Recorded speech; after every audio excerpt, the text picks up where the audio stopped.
অনেকটা পরিমাণে বেড়ে যায়। এমন পটল রান্না থাকলে ভাতের পাশে অন্য কোনো কিছু খাওয়ার দরকার হবে না, পটল দিয়ে ভাত খাওয়া হয়ে যাবে। স্বস্তি ভেজ কিচেনে তোমাদের সবাইকে ওয়েলকাম জানিয়ে আজকে আমি চলে এসেছি নতুন একটা রান্না নিয়ে। তোমরা যারা পটল খেতে পছন্দ করো না, এমনই একটা রান্না নিয়ে চলে এসেছি। এই রান্নাটা যদি তোমরা একবার দেখো বা রান্না করে খাও, ভীষণই ভালো লাগবে। তো আমি রান্নাটা করব, তোমাদের দেখাবো। তো রান্নাটা করতে কি কি লাগে সেটাই তোমাদের আগে দেখাবো।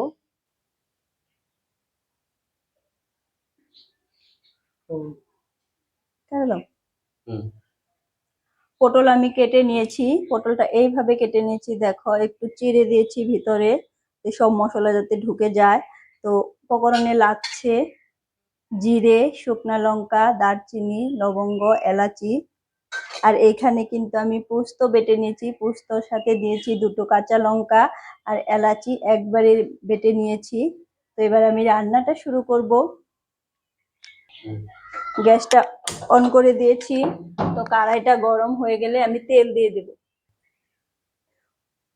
পটলটা যে কেটে রেখেছি সেই পটলে আমি একটুখানি নুন দেব, আর দেব হলুদ, আর একটুখানি লঙ্কা গুঁড়ো দেব। দিয়ে মেখে একটু সময় রেখে দেব, 2-3 মিনিটের মতো। তাহলে লবণটা ভিতরে ঢুকে যাবে। তো কড়াইটা তত সময় গরম হয়ে যাবে। তো গরম হয়ে গেলে তারপর তেল দিয়ে একটু ভেজে নেব, তারপর আমি রান্নাটা আরম্ভ করব। কড়াই গরম হয়ে গেছে, এবার আমি তেল দিয়ে দিচ্ছি। একটুখানি তেল দিয়ে দিলাম, কারণ পটল ভেজে নামিয়ে রাখবো। তো আমি পটলগুলো দিয়ে দেবো একে একে।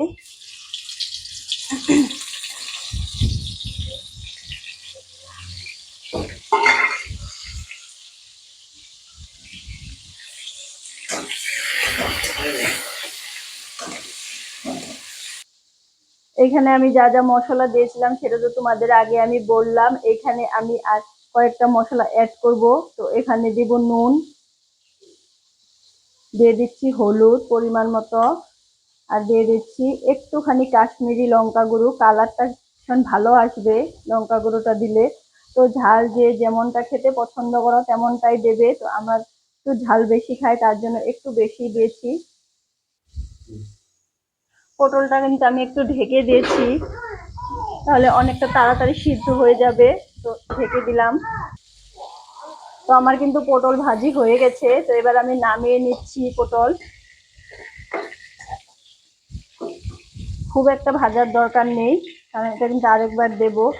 তো এই তেলে আমি আরেকটু তেল দিয়ে দেব। তেল দিয়ে দিলাম। ফোড়নে যা যা দেবো সবকিছুই দিয়ে দিচ্ছি। গোটা জিরে, এলাচি, লং, দারচিনি, শুকনা লঙ্কা সবকিছু আমি দিয়ে দিলাম একে একে।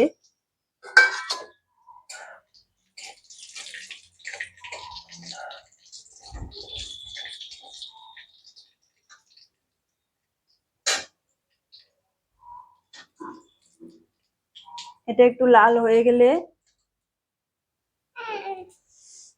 পোস্ত বাটা দিয়ে দিচ্ছি।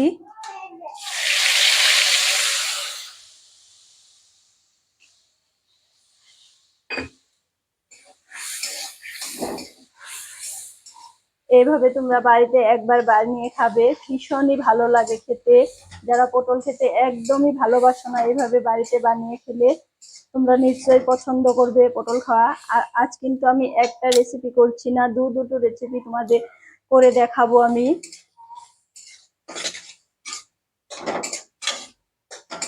তো একটু তেল ছেড়ে গেলে তারপর আমি পটল দিয়ে দেবো।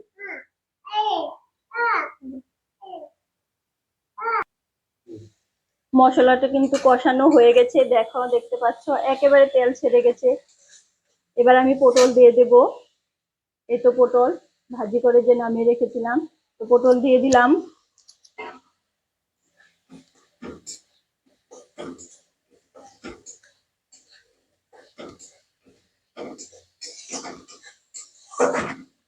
এটা মধ্যে আমি একটুখানি জল দেবো এখন, সামান্য একটু জল দেব। তো জলটা দিয়ে একটু সময় ঢাকা দিয়ে রাখবো, তো পটলটা একেবারে সুন্দর মজে যাবে।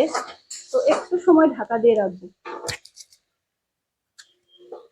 2 মিনিটের মতন ঢাকা দিয়ে রাখবো। ঢাকনাটা খুলে দেখবো কেমন হয়েছে।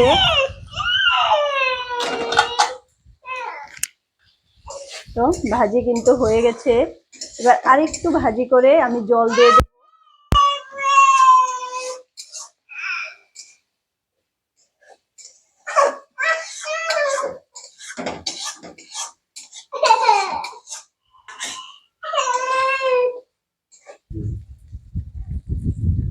পটলটা কিন্তু একেবারে ভাজি হয়ে গেছে, সুন্দর হয়ে গেছে। তো মশলাটা একবারে ভাজি হয়ে তেল ছেড়ে গেছে। এবার আমি একটুখানি জল দিয়ে দেব, তো পটলটা একটু সিদ্ধ হয়ে যায়। তো জল দিয়ে দিলাম, একটুখানি জল দিয়েছি, বেশি কিন্তু দিইনি। এবার পটলটা সিদ্ধ হয়ে যাবে। এবার 5 মিনিটের মতন ফুটে যাবে, ফুটে গেলেই হয়ে যাবে পটল পোস্ত।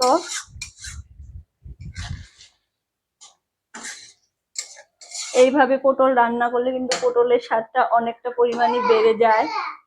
এমন পটল রান্না থাকলে ভাতের পাশে অন্য কোনো কিছু খাওয়ার দরকার হবে না, পটল দিয়ে ভাত খাওয়া হয়ে যাবে। তো গ্যাসটা এবার আমি অফ করে দিচ্ছি, হয়ে গেছে রান্না করা, অফ করে দিলাম।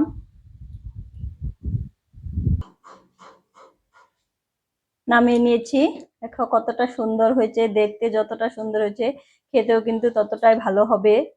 আর এইভাবে রান্না করে তোমরা বাড়িতে খাবে, অনেকটাই ভালো লাগবে। তো আমার এই রান্নাটা যদি তোমাদের ভালো লাগে তো একটা লাইক করো, আর রান্নাটা শেয়ার করে দিও, আর আমার চ্যানেলটা সাবস্ক্রাইব করে আমার পাশে থেকো। তো আজকের জন্য টাটা, দেখা হচ্ছে অন্য কোনো দিন নতুন একটা রান্না নিয়ে।